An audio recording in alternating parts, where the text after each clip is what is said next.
Nicely done. Okay, perfect. So please, everyone try to memorize the Mangla Charan. We can take turns to do Mangla Charan. I stopped the memorization of the verses for now, but third chapter has a lot of memory verses. One of them we are going to do today, so we'll just do that 3 times. I'm not going to we're not going to try to memorize, but that's very, very widely quoted verse by Prabhupada. So please try to memorize that also. But let's get started. So chapter 3, Karma Yoga. We are on verse 8. Hare Krishna. Hare Krishna. I had a suggestion. Yes. If somebody can take the task, I did this in the kids class, so I'm thinking like that's a good idea. I thought it works. Is if somebody can make a list of the shlokas that we have already tried to remember in this class, then they can then people can at least keep revising them. And once people feel they have revised those shlokas or remembered those shlokas, then we can move ahead with doing more. Yes. I have a document which I made in Word, which all the verses, which were document. If you want, I can, share it. I can Yes, update Madhuri, that and share please. it with you. Yeah, sure. Please share it in the group. Okay. I'll share it with you first. Once you see it's okay, then we can share it with the group. Sure, Mataji. Okay, perfect. Thank you. I have written some numbers and sharing in the chat. I think I may be missing something. Please see. But yes, so let's start from 8th, and then 9th is the memory verse, which we will spend some more time on. So just to catch everyone up on Hare Krishna, everyone, thank you for joining. Let's just quickly review what we have done so far. So chapter 2 we finished. Chapter 3, Arjun started with a question. Arjun got confused at the end of chapter 2. So chapter 2 was almost a summary of Bhagavad Gita. And Krishna mentioned many concepts. He threw a lot of principles, a lot of concepts at Arjun, and Arjun got confused. So Krishna talked about Sankhya Yoga, he talked about Sakam Karma, Nishkam Karma Yoga, and he talked about Buddhi Yoga. He talked about who is a Sthit Pragya or a sober person. So many things Krishna talked about, but these are the principal things he talked about. Again, to review, Sankhya Yoga in 2nd chapter, Sakam Karma, Nishkam Karma Yoga, Buddhi Yoga, and who is a Sthit Pragya, what are the qualities of a Sthit Pragya. So since Krishna was talking a lot about Buddhi Yoga or a lot about intelligence, how one needs to use their intelligence, their knowledge to stay situated in Nishkam Karma Yoga, to be a sober person, to control for everything one needs one's intelligence. So Buddhi Yoga is a very generic term, but Krishna used that several times in 2nd chapter.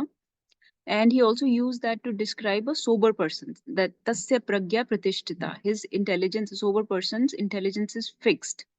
So since he used the word intelligence many times, Arjun got confused that maybe the intelligence or the knowledge, the Gyan Marg, is better than karma. So 3rd chapter opened with Arjuna's question, what is better for me? It seems like you are saying Gyan, and he's equating Gyan with renunciation. Typically, Gyan Yogi is a renunciate. Okay. So he's saying, it sounds like you are saying Gyan or intelligence or knowledge, also renunciation, is better than action, than this karma. So I'm confused. On one side, you want me to fight in this war, you want me to engage in this ghastly karma, this ghastly warfare, this action. On other end, it sounds like you want me to pursue knowledge or Gyan. Leave everything and pursue knowledge. So what should I do? Should I leave everything, renounce everything and pursue knowledge? Or should I do this work, which seems very ghastly, very fearsome, because this is a war? So which is better for me, renunciation or action, Gyan or karma? So then Krishna describes that there are 2 types of spiritualists in this world. There is one type who follow the Gyan Marg, and there is another type of spiritualist who follows the Karma Marg. And then Krishna starts mentioning how Karma Marg or Karma Yoga is better for Arjuna at this stage where he is, and for all of us right now. Okay, because renunciation or leaving the work will not help us, will not help Arjun. we are not there yet. We discussed that a renunciate is a person who is completely detached and who is in perfect knowledge. So Gyan Yogi is somebody who is very much detached. He has very high intelligence, very exceptional vairagya or detachment. So we have to cultivate that Gyan and vairagya slowly through work, and then come to the platform of Gyan Yoga or renunciation. But otherwise, one is not just recommended to prematurely take the path of renunciation. We should not give up the work prematurely until we become more purified through Gyan and through work, acquire Gyan and Vairagya, and then think about leaving the work. Otherwise, one should not leave the work. So those are some concepts we discussed. So Krishna said, Krishna started, I'll show you on the in the chapter. If you see in verse 4, Krishna said that just by giving up work, you will not get freedom from sinful reactions. So whatever karma you have accumulated, whatever sinful reactions you have accumulated, you will not get freedom from them, and you will not get perfection. So Arjun was thinking that here Arjun was in I was thinking that if he does not work, no work means no reaction. If you don't work, you don't get any reaction. If you don't act, you don't get any reaction. That's what he's thinking. But Krishna fixes this concept for him that no work does not mean no reaction. In fact, if he does not work, if he does not act, then he will get more entangled, because not working is negligence of one's duty. So not working in his case is ignoring one's action, neglecting one's duty or one's work. That will actually give you very bad reaction. So not working does not mean no reaction. Sometimes not working actually means a bad reaction. So just by not working, you will not get freedom from reactions. You will not be able to achieve perfection. So that's one benefit of working, that you will be able to get free from reactions. You will be able to achieve perfection if you stay where you are, you keep working how you're supposed to work. So Krishna is giving us reasons why we should work. And towards the end of the class, we will collect all those reasons and see who remembers what. So one reason is that by working, one can free themselves from sinful reactions and gradually advance towards perfection. Second reason Krishna gives in the next verse, that soul is very active in nature. So soul is supposed to act helplessly according to the qualities or gunas that it has received from the material world. As soon as one takes birth, one is receiving certain qualities or certain gunas of material world. Okay, certain modes of nature are acting on us. So we have a swabhav, we have a nature according to which we should work. So the soul is very active. It cannot refrain from doing something even for a moment. So every moment soul wants to be engaged in doing something. So a soul that is not free from the influence of this material modes and this nature and this swabhav should actually keep working according to the nature or the swabhav that it has been given by the material world, by this body. So keep working, use that nature, use that swabhav to work for me. So this is second reason, that soul is very active, it should be employed in some action. Third reason Krishna gives is, third reason, now Krishna says this very delicately. Krishna is saying you are not ready, you are not fit to give up action. But how does Krishna say it? अगर हम किसी को ऐसे बोलें कि you are not fit to give up work, you're not fit to take renunciation, you're not fit to get to take up gyan yet, gyan marg yet, right? So they may get offended. So Krishna knows how not to offend. So what does Krishna do? He says that you're not, he doesn't say you're not fit for gyan. He says, if you try to restrain your senses, if you try to avoid work and just take renunciation, just renounce the work, just become a sannyasi, your mind will still be dwelling on that work, on the actions, on the senses, on the sense objects. So you will be just a pretender. And Krishna says, I don't want you to become a pretender. I don't want you to become a charlatan sannyasi who just for the show of it takes up sannyas, but internally he's dwelling on all these senses and sense objects and the actions or work he could have done. So you may leave this battlefield, but you will still be dwelling on what could have happened if you had fought, because your nature is that of a Kshatriya. You did not use that nature and you're doing something prematurely, something artificially, which is not your nature. So you will be a pretender, because externally you will be making a show of sannyas, show of renunciation, as if you're sitting in meditation or attaining gyan or something, but your mind will be dwelling on all these actions or senses. So that's not recommended. He said, I would rather you be a very sincere person and try to control your senses. Try to engage them in a work. Begin karma yoga, engage them in work in my service, work without attachment. That type of sincere person is far superior. So Prabhupada says in purport that a janitor who's working very seriously and sweeping the street is far better than a show bottle spiritualist or a charlatan meditator who's making a show of being a sannyasi or being a very advanced spiritualist or very advanced devotee. And internally, they're very attached to their sense gratification or their work and everything. They're still very much attached internally. So rather you work without attachment. So don't worry about renunciation. He said, do the work with renunciation. Don't renounce the work.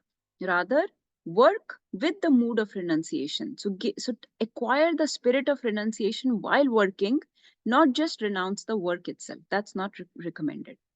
So this is how far we had gone, and we have to start from 8. So Krishna will still give one more reason. Okay, so we are collecting some reasons that Krishna is giving for working. One, you are not ready to take up the Gyan mark because you will be a pretender. Internally, you'll be dwelling on senses. Two, the soul is very active. It has to act according to the swabhav it has been given. Three, the renunciation or not working will not give you freedom from sinful reactions. It will not purify you at this point. It will not help you achieve perfection. So let's see what is the next reason Krishna gives. Okay, so we'll recite, we'll do lead and follow. Niyatam kuru karma tvam. Niyatam kuru karma tvam. Karma jayo hi akarmana. Karma jayo hi akarmana. Sharira yatra pichate. Sharira yatra pichate न प्रसीदेद अकर्मणा न na प्रसीदेद prasideta अकर्मणा. karmana. Can somebody read the translation? And a translation will pause for a second and then do the purport also. Can I read? Yes, Mataji. Translation. Perform your prescribed duty, for doing so is better than not working. One cannot even maintain one's physical body without work. Hare Krishna. Hare Krishna. I'm just going to discuss this translation very quick, then please continue with the purport. So this is also actually a memory verse. So Krishna is saying, Niyatam kuru karmatvam, that do your work, do your prescribed work. Karma jayo hi akarmana, such work. Karma jayo matlab better or victorious. Such karma is better than not working, akarmana. Sharira yatrapi chate. So even for the maintenance of your yatrapi means maintenance. Sharira is body. So even for the maintenance of your body, you need to work. You cannot maintain your body without working. Na prasidyet akarmana. You cannot maintain your body without working. So this is next reason Krishna has given for working. So he said, how can you even maintain your body without working? You cannot maintain body and soul. You have some demands, some food, some money, some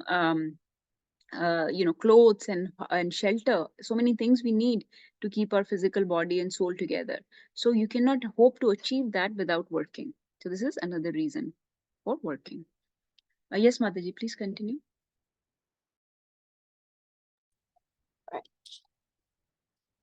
There are many pseudo meditators who misrepresent themselves as belonging to high parentage and great professional men who falsely pose that they have sacrificed everything for the sake of advancement in spiritual life. Lord Krishna did not want Arjuna to become a pretender. Rather, the Lord desired that Arjuna perform his prescribed duties as set forth for Kshatriyas.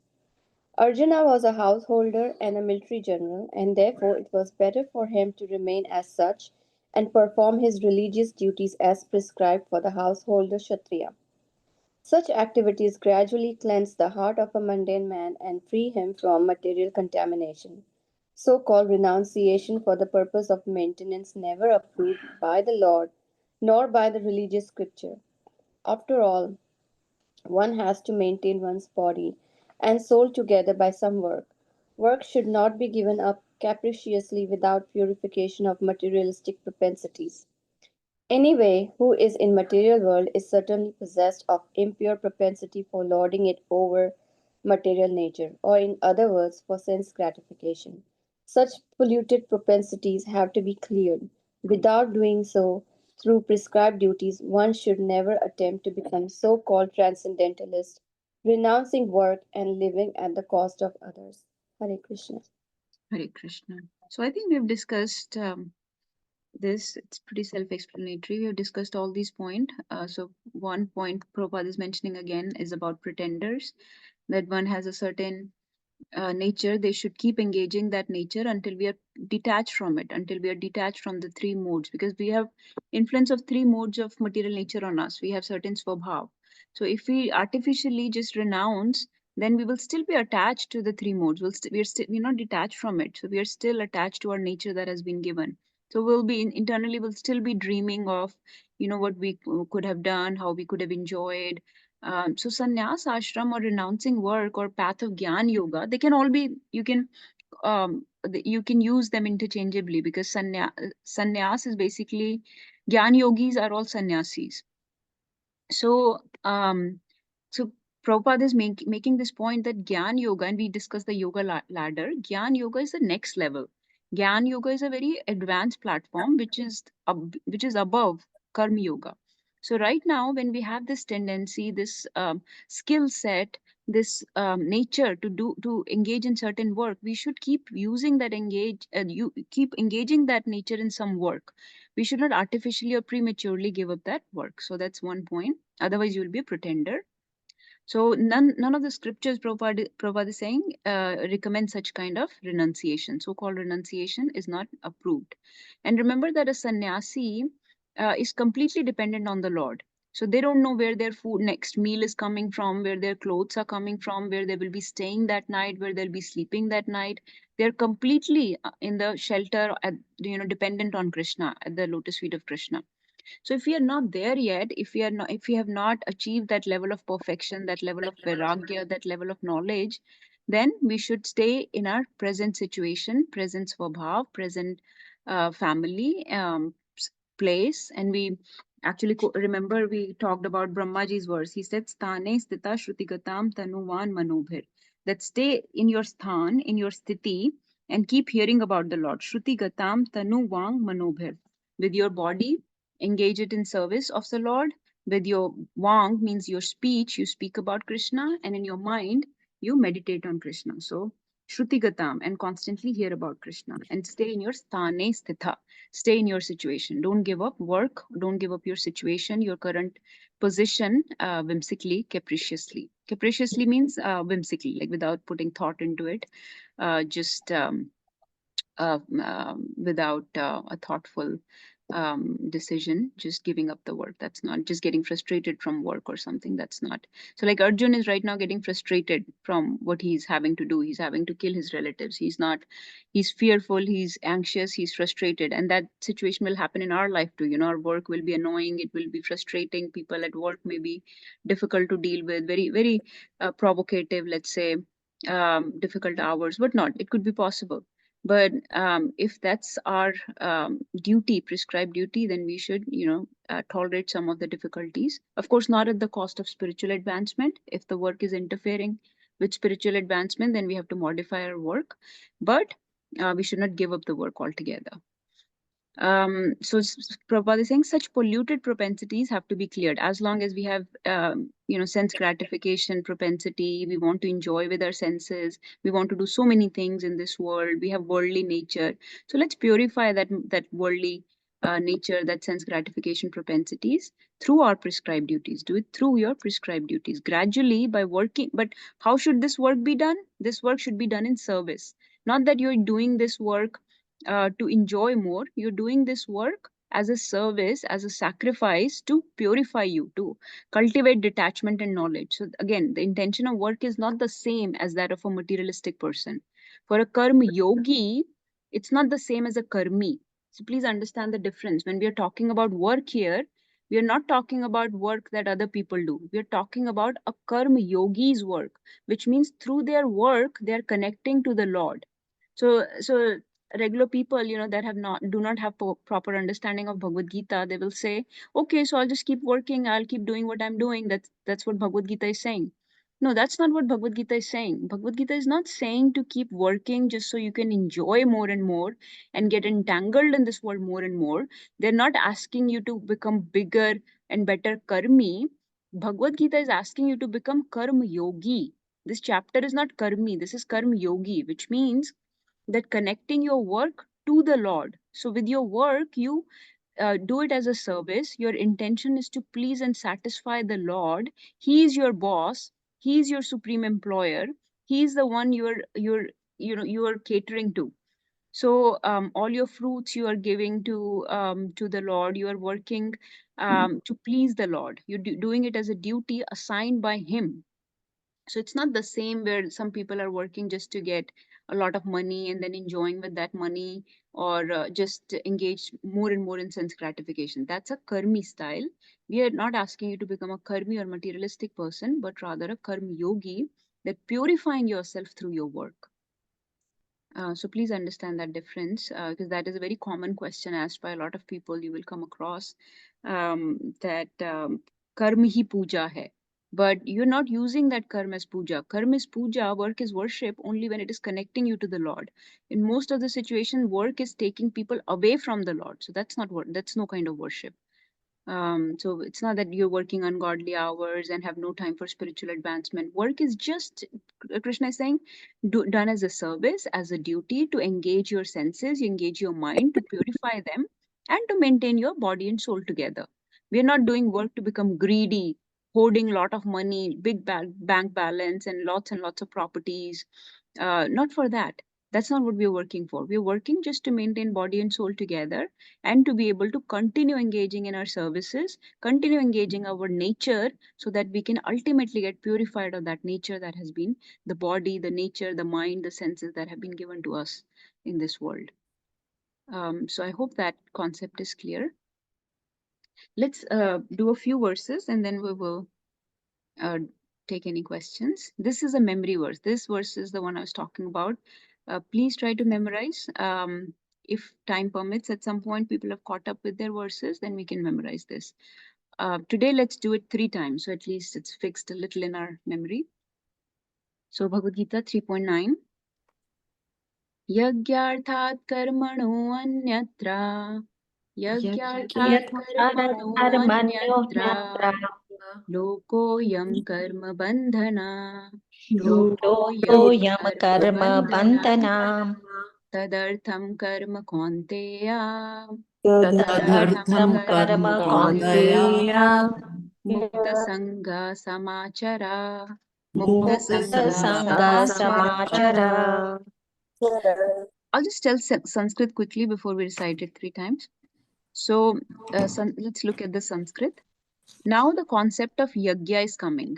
So this concept is very huge in this chapter. Please understand this concept very nicely. Krishna is introducing a new understanding here. Okay, so we're going from work to sacrifice or yajna. We'll see what the connection is and what yajna means. So yajna means sacrifice. Yagyarthat karmano. Okay, Krishna is saying artha means for the sake of. So do your work or karm for the sake of yajna, sacrifice. Anyatra, otherwise. Okay, anyatra means otherwise. Loko ayam karma bandhana. Ayam means in this, loko means world. In this world, karma bandhana. Karma will cause bandhan or bondage, entanglement. Okay. So do your work for the sake of sacrifice. Otherwise, in this world, the karma will bind you. Okay. Tadartham karma kaunteya. When you do work like that, kaunteya, mukta sangha samachara. Then you will be liberated from all sangha. Sangha means bad association. Bad association means this material association, this from this world, from the bondage of this world. Mukta sangha. Typically, when word sangha comes and we are saying to get mukt from that, it's not satsanga. It's talking about the material world, the bondage of this world. So mukta sanga samachara, you'll be perfectly freed from the entanglement of this world. So this is the Sanskrit. So do your work as sacrifice, otherwise the work will bind you. If you work in this way, O Arjun, you will be freed from the material bondage. So let's recite it 3 times. Everyone can recite together. Yagyarthat karmano anyatra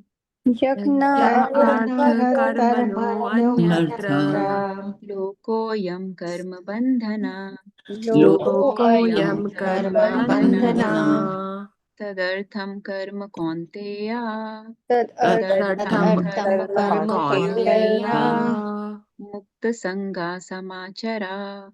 Mukta sanga samachara. Everyone together. Yagyarthat karmano anyatra lokoyam karma bandhana tadartham karma kaunteya mukta sanga samachara. Once more. Yagyarthat karmano anyatra lokoyam karma bandhana tadartham karma kaunteya mukta sanga samachara. Let's do one more time. Yagyarthat karmano anyatra lokoyam karma bandhana tadartham karma kaunteya mukta sanga samachara. Okay. Can somebody read this? Should I read? Yes, please. Can I read? Yes. Purport.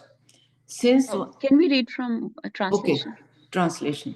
Work done as a sacrifice for Vishnu has to be performed. Otherwise, work causes bondage in this material world. Therefore, O son of Kunti, perform your prescribed duties for his satisfaction, and in that way, you will always remain free from bondage. Purport, should I continue? Yeah, so I think this is what we discussed, right? Work done as a sacrifice for Vishnu, otherwise it causes bondage. So work for his satisfaction, then you will be free from bondage. Yes, please. Since one has to work even for the simple maintenance of the body, the prescribed duties for a particular social position and quality are so made that that purpose can be fulfilled. Yajna means Lord Vishnu or sacrificial performances. All sacrificial performances also are meant for the satisfaction of Lord Vishnu. The Vedas enjoin yajna via Vishnu. In other words, the same purpose is served whether one performs prescribed duties yajna or directly serves Lord Vishnu. Krishna consciousness is therefore performance of yajna as it is prescribed in this verse. The You don't have to Varnashram, read that. We can just read the next paragraph. therefore, one has to work for the satisfaction of Vishnu. Any other work done in this material world will be a cause of bondage. For both good and evil work have their reactions, and any reaction binds the performer. Therefore, one has to work in Krishna consciousness to satisfy Krishna or Vishnu, and while performing such activities, one is in a liberated stage. This is the great art of doing work. And in the beginning, this process requires very expert guidance for sense gratification. One should therefore act very diligently under the expert guidance of a devotee of Lord Krishna or under the direct instruction of Lord Krishna himself, under whom Arjun had the opportunity to work. Nothing should be performed for sense gratification, but everything should be done for the satisfaction of Krishna. This practice will not only save one from the reaction of the work, but also gradually elevate one to transcendental loving service of the Lord, which alone can raise one to the kingdom of God. Hare Krishna. Hare Krishna. So this verse is a transition sort of between work and concept of yajna, because next verse will talk very specifically about yajna. This is a transition between the two. So Krishna is saying that work should be done as a sacrifice for Vishnu.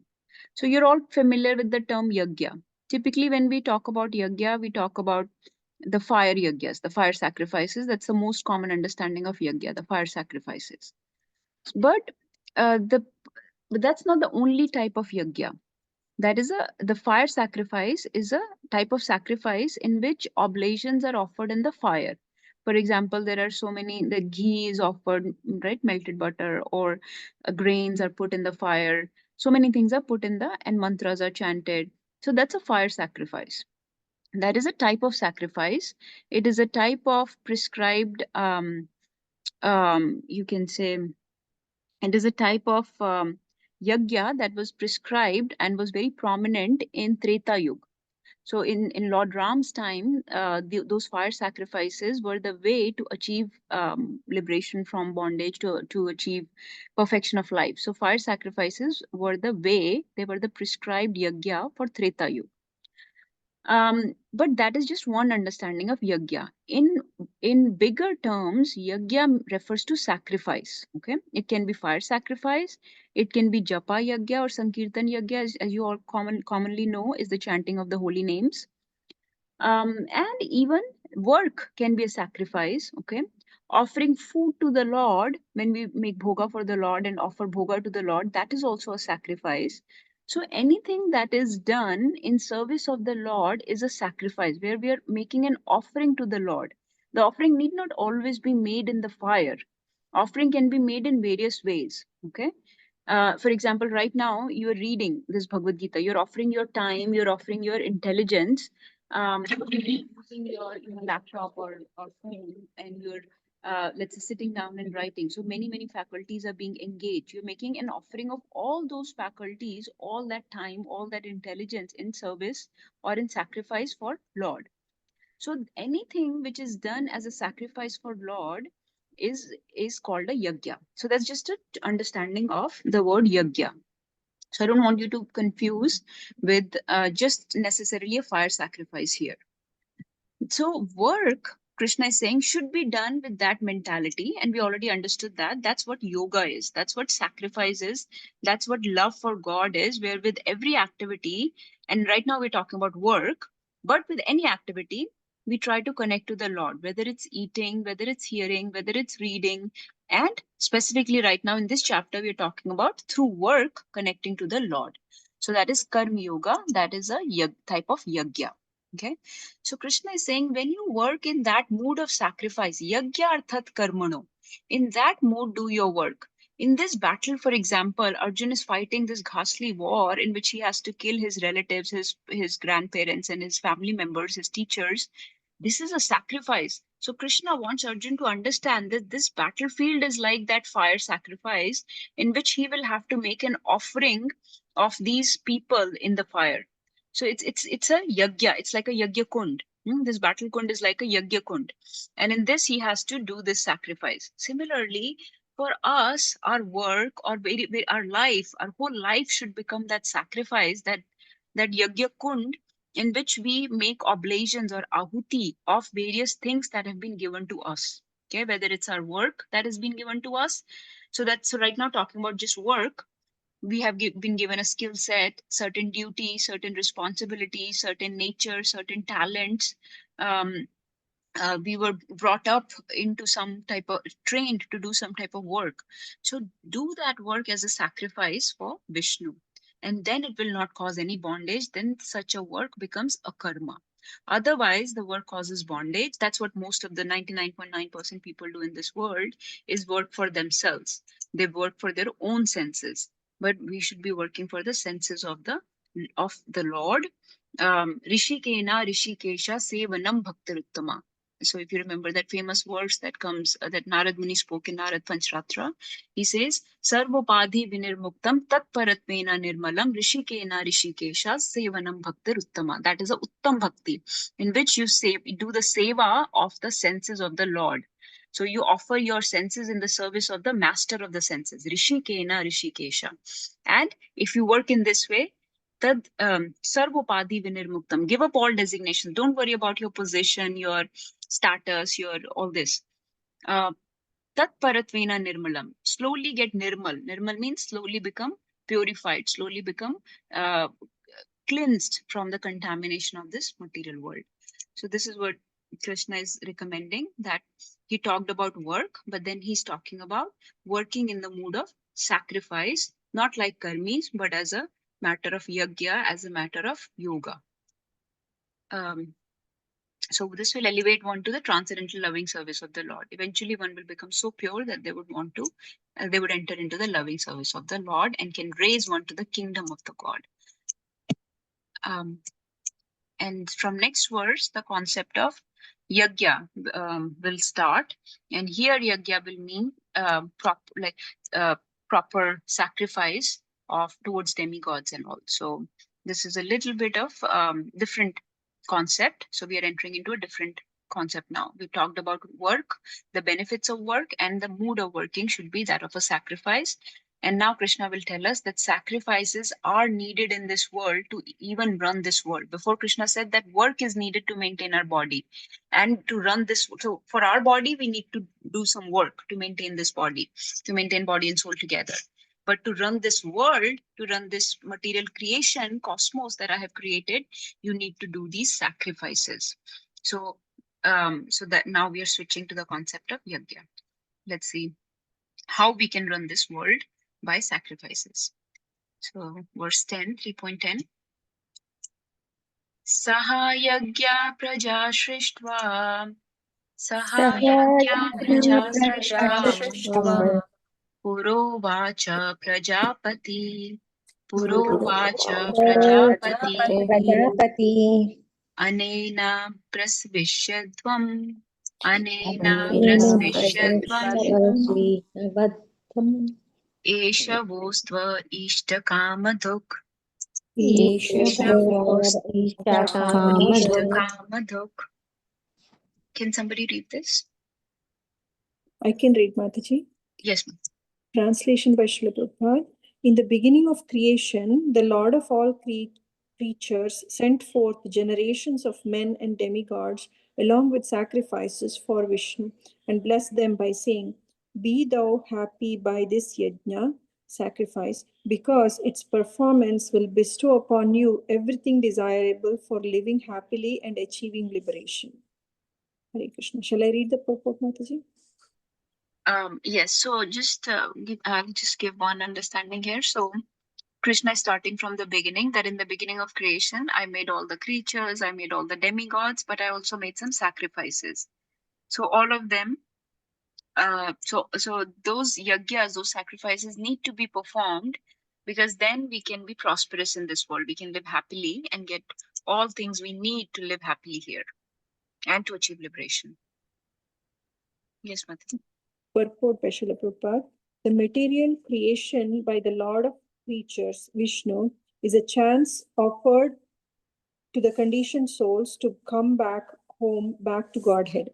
All living entities within the material creation are conditioned by material nature because of their forgetfulness of their relationship to Vishnu or Krishna, the Supreme Personality of Godhead.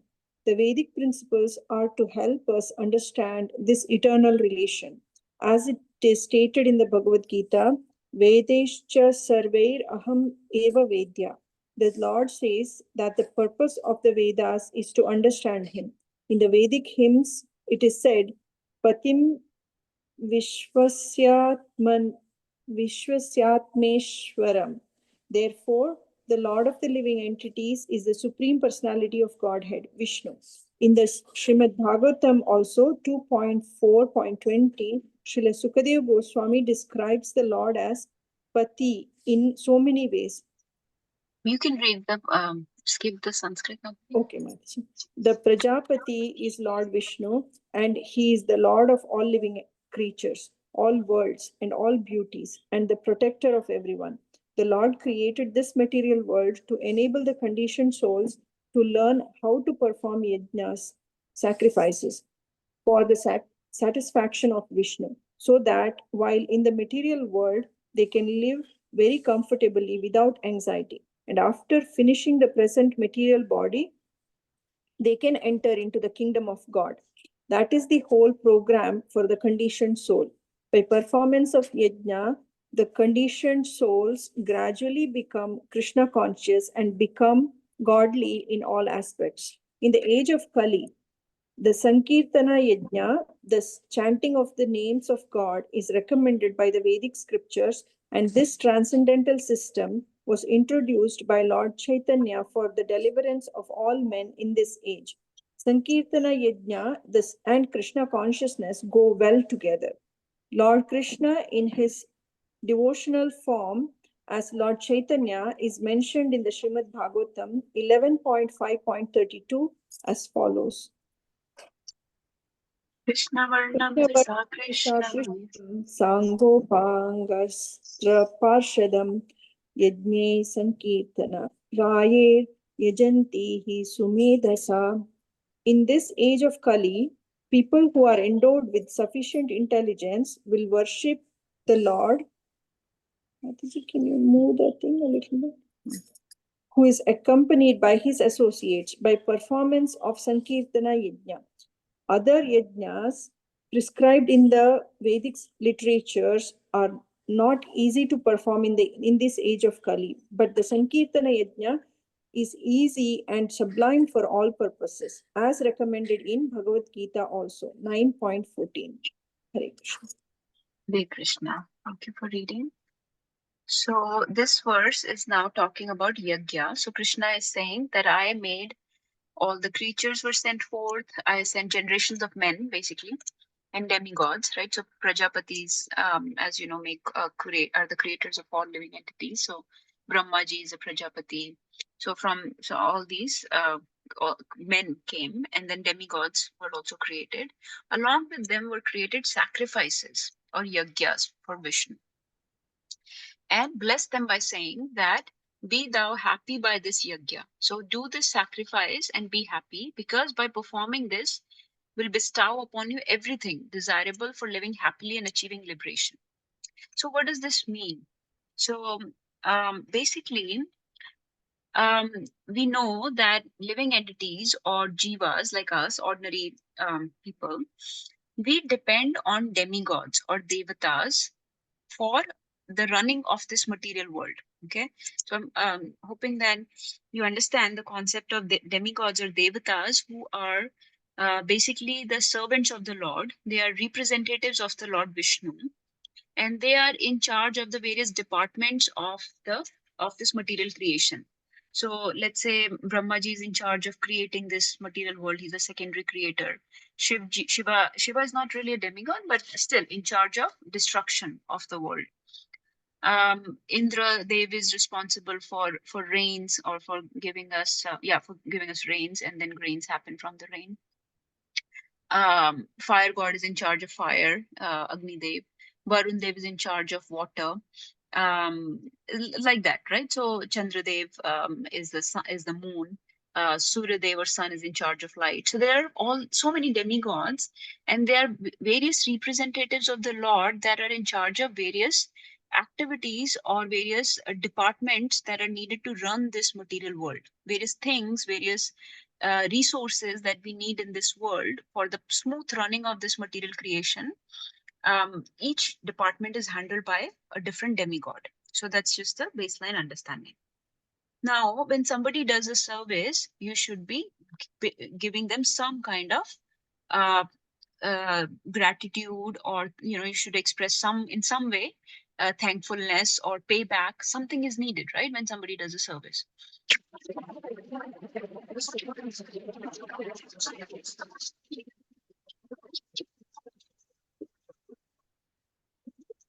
Mataji, I cannot hear you. I'm not sure if everybody else can hear you. Yeah, no, we can. We cannot.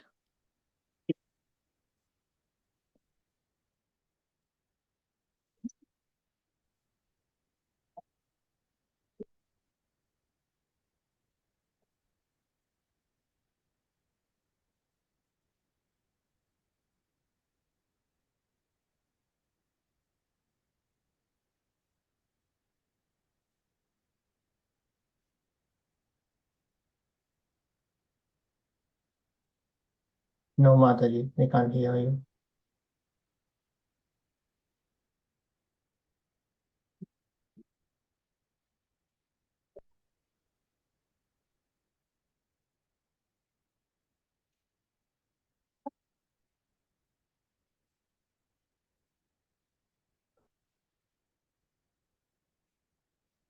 Can you hear me now?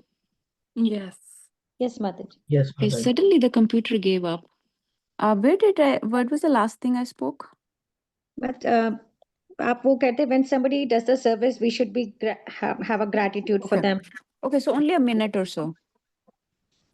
Yeah, Okay. just like 30 seconds before. That's it. Okay.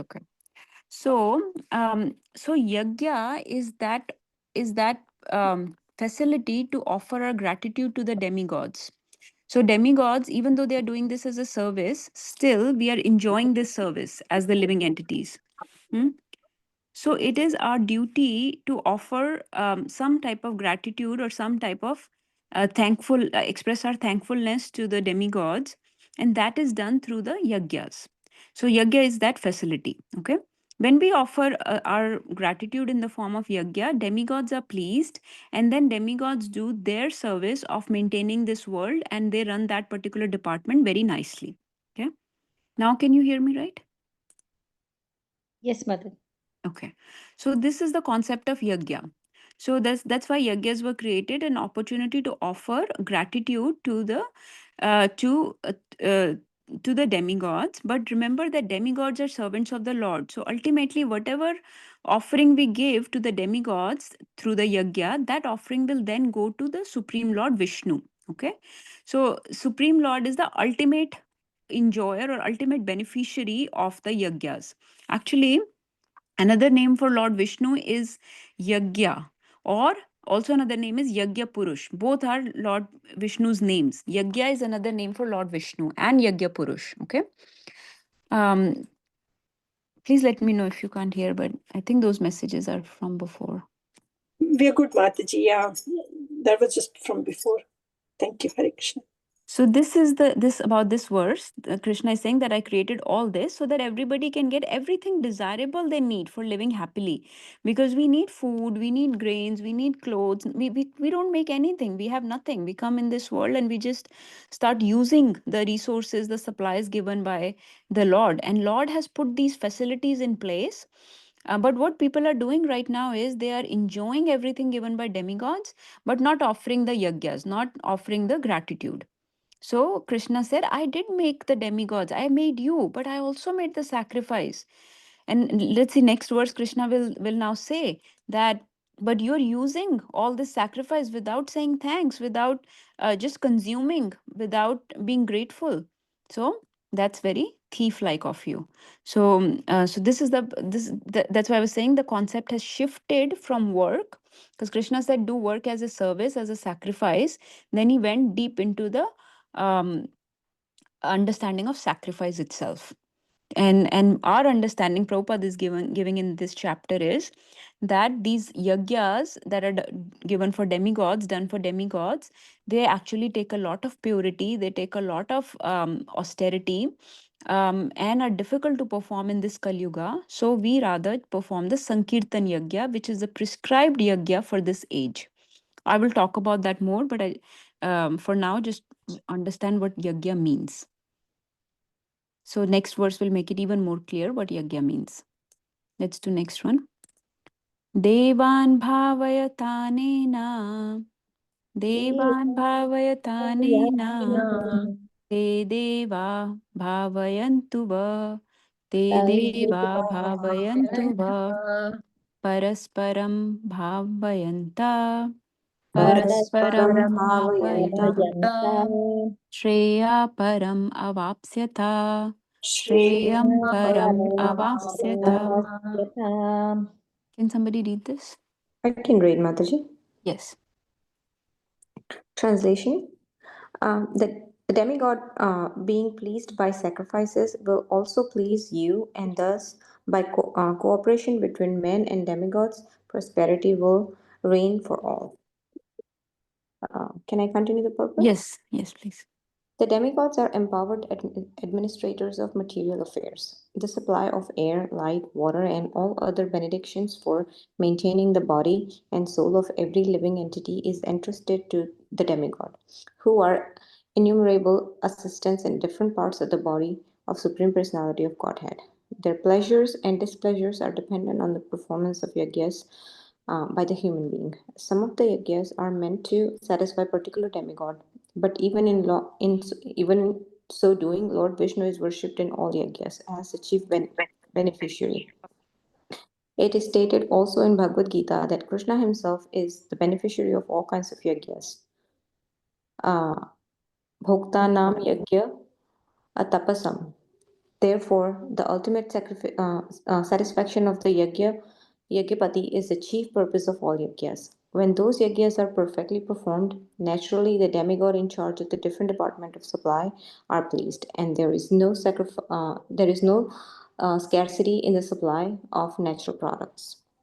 Performance of yajna has many side benefits, ultimately leading to liberation from material bondage. By performance of yajnas, all activities become purified. As it is stated in Vedas. You can skip that. Ahar, okay. By performance of yajnas, one's eatable become sanctified, and by eating sanctified foodstuffs, one's very existence become purified. By the purification of existence, finer tissues in the memory become sanctified, and when memory is sanctified, one can think of the path of liberation. And all these combined together lead to Krishna consciousness, the great necessity of present-day society. Hare Krishna. Hare Krishna. So I think this is understandable.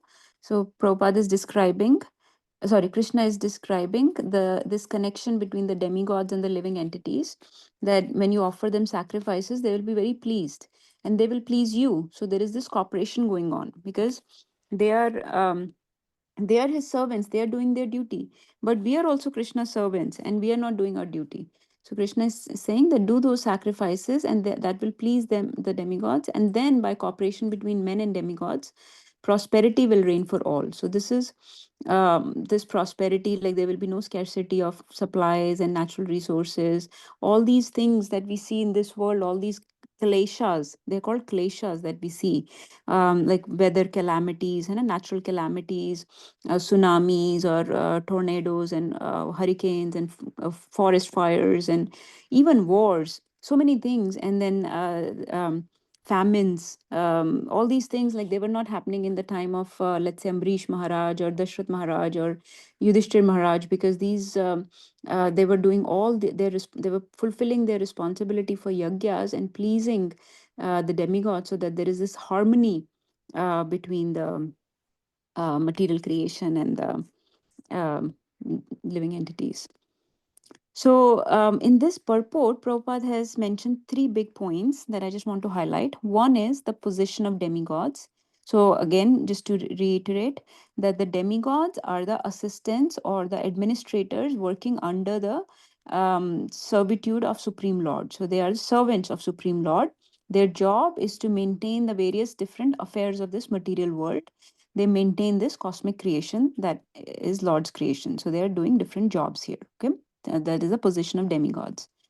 But they are very elevated jivas. They are jivas, they are living entities, but they're very elevated jivas. They're celestial, they live in different planets, and they are servants of the Lord, and they follow the religious principles. They know that they're servants of the Lord. Unlike us, like we jivas are very much entangled and we forget. But demigods are on a very higher platform. That is one thing to understand, the position of demigods. Second thing, Prabhupada is talking about the purpose of yajna. So one purpose Krishna mentioned is to please different demigods, different yajnas are performed, but the chief beneficiary is Lord Vishnu. So Krishna will say at the end of 5th chapter, this is the last verse of 5th chapter that Prabhupada has quoted here, very famous verse. Bhoktaram yagyatapsam sarvalok maheshwaram suhrida sarvabhutanam gyatva mam shantim richati. So I am the beneficiary or the enjoyer of all yajna. So whatever you give to demigods also goes ultimately to the Lord himself. Okay. So that is the purpose of, so ultimately Lord is also pleased, but in a more indirect way. Okay. And then Prabhupada is also saying the purpose of yajnas is also purification of one's existence. This verse that he quoted from somewhere in Vedas, he said, Ahar Shuddhau, कि अगर हमारा आहार, like our food is shuddha, sanctified, sattva shuddhi, then our existence will become shuddh or purified. Sattva shuddha dhruva smriti. If your existence is purified, then your memory will be purified or sanctified. Smriti lambhe sarva granthinam vipramoksha. All scriptures say that if your smriti or your memory, like your intelligence, is nicely purified, then you will think of the path of liberation. So we are not able to think of the path of liberation because starting from our food, everything is contaminated. So we are not. So now Krishna will start talking more about food, why food needs to be purified, why food needs to be offered.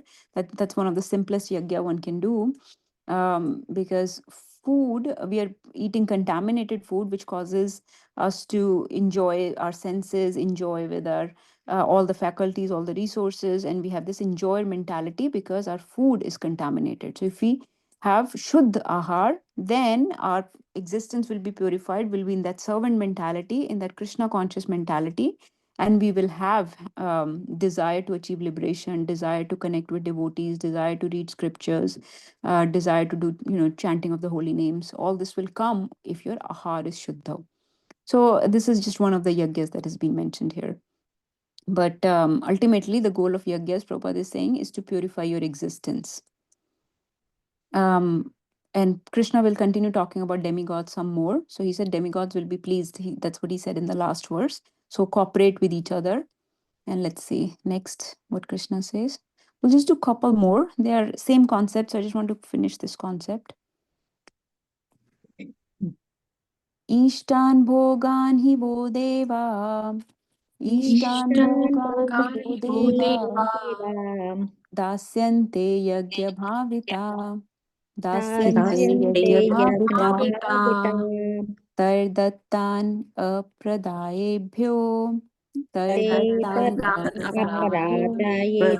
apradayebhyo. Yo bhungte stena eva sa. Yo bhungte stena eva sa. Can somebody read the translation? I can read, Mataji. Yes, please. In charge of the various necessities of life, the demigods, being satisfied by the performance of yagna, sacrifice, will supply all necessities to you. But he who enjoys such gift without offering them to the demigods in return is certainly a thief. Okay, so this point is clear, I think, right? They supply all necessities, but you enjoy those gifts without offering anything in return. You're a thief. Okay, yes, Mataji, please read the purport. Okay, Mataji. It's long, so maybe two people can read, and we will finish with this verse. Okay, Mataji. The demigods are authorized supplying agents on behalf of the Supreme Personality of Godhead Vishnu. Therefore, they must be satisfied by the performance of prescribed yagnas. In the Vedas, there are different kind of yagnas prescribed for different kind of demigods, but all are ultimately offered to the Supreme Personality of Godhead.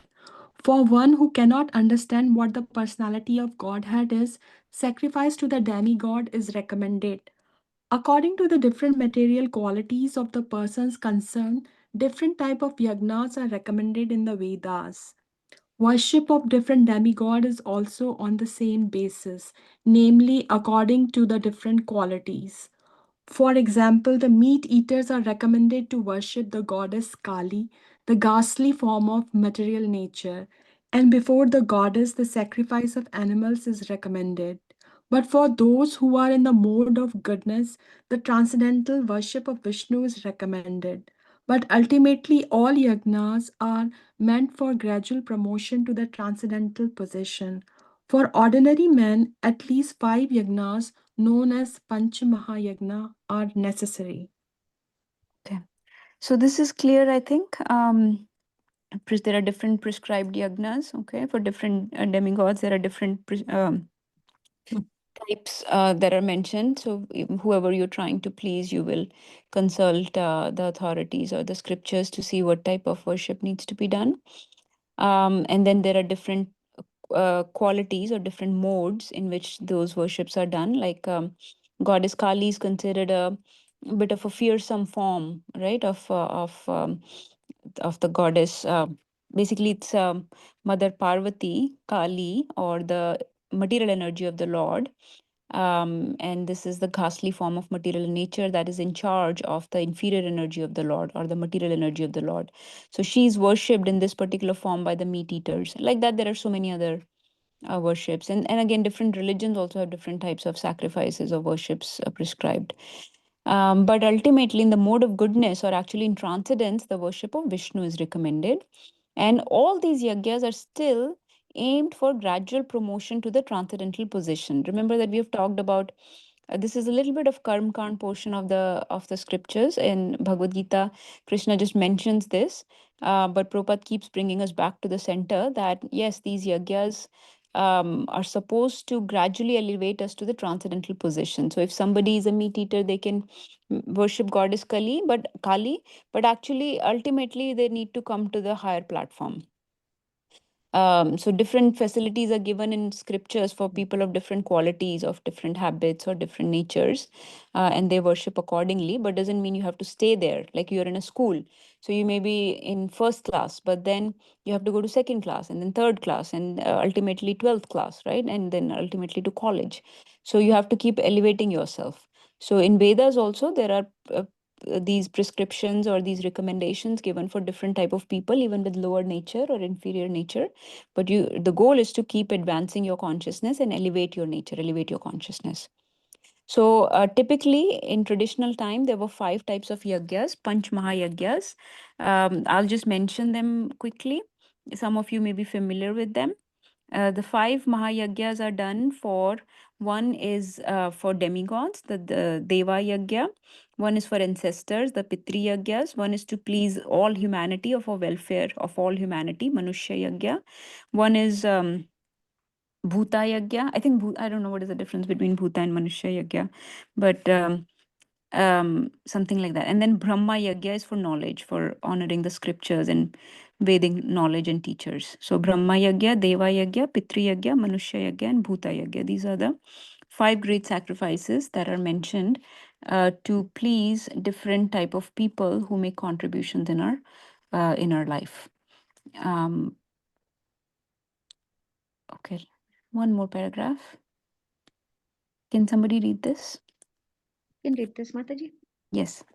One should know, however, that all the necessities of life that the human society requires are supplied by the demigod, agents of the Lord. No one can manufacture anything. Take, for example, all the eatables of human society. These eatables include grains, fruits, vegetables, milk, sugar, etc. for the persons in the mode of goodness, and also eatables for the non-vegetarians like meats, none of which can be manufactured by men.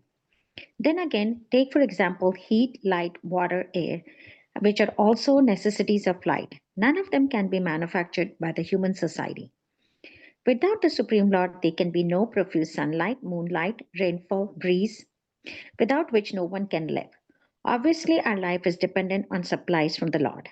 Even for manufacturing enterprises, we require so many raw materials like metal, sulfur, mercury, manganese, and so. Mataji, can you scroll down, please?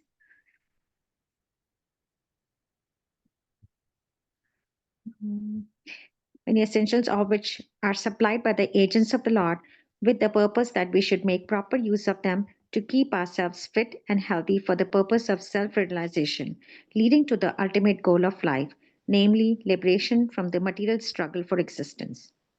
This aim of life is attained by performance of yagnas. If we forget the purpose of human life and simply take supplies from the agents of the Lord for sense gratification and become more and more entangled in material existence, which is not the purpose of creation, certainly we become thieves and therefore we are punished by the laws of material nature. A society of these can never be happy because they have no aim in life. The gross materialist thieves have no ultimate goal of life. They are simply directed to sense gratification, nor do they have knowledge of how to perform the yagnas. Lord Chaitanya, however, inaugurated the easiest performance of yagna, namely the Sankirtan yagna, which can be performed by anyone in the world who accepts the principles of Krishna consciousness. Hare Krishna. Hare Krishna. Thank you, Mataji, for reading. So yeah, this is again, so yagya is basically gratitude. And Prabhupada is again emphasizing all the things that we are receiving. Practically nothing we get from, we make ourselves. So whatever things we think we make are also, we also need raw material for that. And that raw material is also supplied by the Lord and his representatives. So one, yagya is a source of gratitude. Two, it is a way of freeing oneself from sinful reactions. Three, it is a way of gradually elevating our consciousness towards transcendence. Okay. And if you are just thankless, Krishna says in the verse, if you enjoy, so bhunkte means to enjoy, to just consume. If you just simply consume, then you are stena or thief. And so then you become entangled because that's a sinful life. So Prabhupada, towards the end, Prabhupada is talking about how just sense gratification, it's a society of thieves and sinful life. So you become entangled with that. Also, somewhere in this purport, Prabhupada mentioned a few lines where he said that yagya for the demigods is performed by those who do not understand the Supreme Lord. So, of course, if we are not in, this understanding of Bhagavad Gita or Srimad Bhagavatam, where we don't understand that who is Supreme Lord, then we go through this indirect path of pleasing demigods, or the direct path is to directly come to Krishna and perform Sankirtan Yagya, which is chanting of the holy names. So just like I said, I'll speak a little bit about this just for a minute.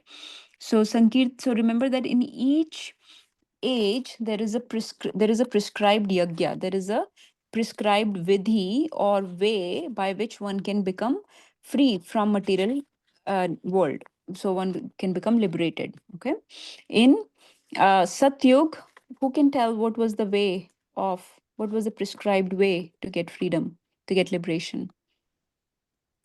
In Satyug, what was the prescribed yagya? Penance, Mataji. Penance or dhyan. So dhyan yoga. So there is a famous verse. I'll tell you the verse at the end, by which you can remember. So sitting in meditation for a long time, and those people were able to do that because they had very long lives and they could go. So yeah, you can say penance, very strict, ascetic, austere life where you would go to a secluded place and sit in meditation. Okay, Treta Yuga I mentioned. Let's see who heard. What is the prescription other than Shalja Mataji? Who can mention? Yajna sacrifices. Fire sacrifice, right? So fire sacrifice, yes. In Dwapar Yuga, what was the prescribed yagya? Deity worship. Yes. Deity. Yes, perfect. Yes, deity worship. And that's the reason, since we are only about 6,000 years into Kali Yuga, 5,500 years into Kali Yuga, the deity worship is still going on because it is overlapping from the Dwapar Yuga. So deity worship was the prescribed yagya in the Dwapar Yuga. And what is the prescribed yagya in the Kali Yuga then? Our age where we are? Sankirtan. Sankirtan Yagya. Kirtan yagya, which means what? Chant. Chanting of the holy names, right? So the famous verse in Srimad Bhagavatam that mentions this, it goes like this, and you can, if you memorize this, you will remember these four things. Krite yadhyayato vishnum tretayam yajuto makhe dvapare paricharyayam kalau tadhari kirtanat. So krite yadhyayato vishnum, by dhyan of Vishnu, in Satyug people used to get liberated. Treta yam yajuto makhe. Makhe means fire sacrifice. So in Treta yam, the yagya yajuto makhe, through fire sacrifice in Treta Yuga. Dvapare Paricharyayam. In Dwapar Yug, Paricharyayam means the deity worship. Kalau Tad Hari Kirtanat. In Kali Yuga, by Hari Kirtan, by Kirtan or chanting of the holy names of the Lord, which is Sankirtan Yagya. And there is Mataji read, Shalja Mataji read in one of the purports Prabhupada had mentioned the famous verse, Krishna Varnam Tatvisa Krishnam. So Sangopanga Parshadam. So that verse describes Chaitanya Mahaprabhu and how in this age, the very intelligent people will chant the holy names of the Lord. Yajantihi Su Medasa. So not just Medasa. Medasa means intelligent people. Su Medasa means very intelligent people. Yajantihi, they will do this type of yagya. And then Bhagavatam also says, Kaler dosho nidhe rajan astihi eko mahan guna kirtana deva krishnasya mukta sangha param rajet. So Kaler dosho nidhe rajan. This age is the ocean of faults. There are so many faults in this Kali Yuga. Kaler dosho nidhe rajan. Astihi eko mahan guna. But there is only one qualification of this age. Astihi eko mahan guna. One quality of this age. Kirtana Deva Krishnasya, just by chanting the holy names of the Lord, Mukta Sangha, again Mukta Sangha comes. So whenever Mukta Sangha means to be free from this world, Mukta Sangha Param Prajet, and not just free from this world, but actually get the supreme destination by just chanting the holy names of the Lord. So actually that yagya is very easy. It's simple. It does not need a very long life. It does not need a lot of austerity or purity. And it does not need pure ingredients like a fire sacrifice would need. It does not, even deity worship needs a lot of purity, lot of knowledge of mantras and proper rituals and whatnot. So none of that is needed because you're just chanting the names of the Lord. So we still have a few more verses on Krishna will talk about food now. So eating sanctified food and how not offering by offering the food also becomes a yagya, and not offering the food and just eating for sense pleasure is also a type of thievery or sin. So those two verses are coming up next, but we'll do them next time. I'll stop here. Any questions? Any realizations or doubts? Please share.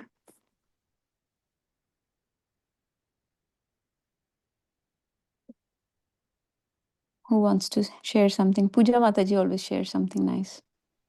No, Mataji, I don't have anything to share today, but it's just that Sankirtan Yagna is the way to chant the holy name of Sri Vishnu and we get liberated and also to attain the kingdom of God. So this is what the point I got from today's. Yes. Yeah, thank you, Mataji. Very bold. Okay. Any other points? Namita Mataji sharing something? No, Mataji, not sharing, but yeah, I think I agree that Sankirtan Yagya is the way to go for us. Mataji, can you just give us the verse, the one which you said about the Treta Dwapar Yuga? Which verse is that? What's the? Yes, it's from 12th canto. Somebody else was sharing something in between. Let me, while I open that verse. Who else wants to share? If not, I also wanted to share about Sankirtan Yojana. This is the best thing you have told today. And we of course, we are being told this earlier, but today it's very good. Thank you. Okay, so I'm just trying to open that verse. So it's 12.3.52. I'll share on the screen very quickly. So this is it. Kriteya dhyayato Vishnum Tretayam yajato makhay Dvapare paricharyayam kalau tad hari kirtanat. So dhyan or meditation in Satyug. Tretayam means in Treta Yug, by worshipping through fire sacrifice. This is Makhai. Dwapare, in the age of Dwapar, by worshipping the lotus feet of Krishna. So this basically refers to deity worship. And Kalautad Hari Kirtana, that's straightforward. So by Hare Krishna Mahamantra. Okay. Yeah. Thank you, Mataji. Okay, thank you everyone. So we'll stop since there are no more questions. We'll start from verse 13 next time. Very important, actually, another memory verse. 13, 9 and 13 so far are the memory verses. 14 is also a memory verse, but at least 9 and 13 for sure. This chapter has many of them. Thank you, Mataji. Very beautiful class. I want to share one small thing. Yes, Mata. Mataji, the Bhuta Puja, right? That one is worship of the elements, Mataji. Oh, okay. Yeah, the 5 elements, right? Those are called Bhutas also. Perfect. And thank you so much for making us remember about the yajna, work as a sacrifice. That was so beautiful. I didn't connect that with this verse at all, although it is obvious there, but it was very nicely put in your class. Thank you so much, Mataji. Thank you, Mataji. Yeah, thanks for correcting that. I'm not very well versed on the types of yagyas, but I know that basically the point is that different people, which are ancestors, are teachers, are the demigods, the living entities, all living entities, and now you said the bhutas, the elements. So everything needs to be. We need to be grateful to everyone. Thank you, Mataji. Hare Krishna. Hare Krishna. Thank you everyone for joining. We'll stop for today. वाञ्छाकौतरुभ्यश्च कृपासिन्धुभ्यैव च पतितानां पावनेभ्यो वैष्णवेभ्यो नमो नमः गुरुवे गौरचन्द्राय राधिकाय तदालय कृष्णाय कृष्णभक्ताय तद्भक्ताय नमो नमः श्रीमद् भगवद गीता की जय Srila Prabhupada ki jai. All glories to the assembled devotees. Hare Krishna. All Hare glories, Krishna.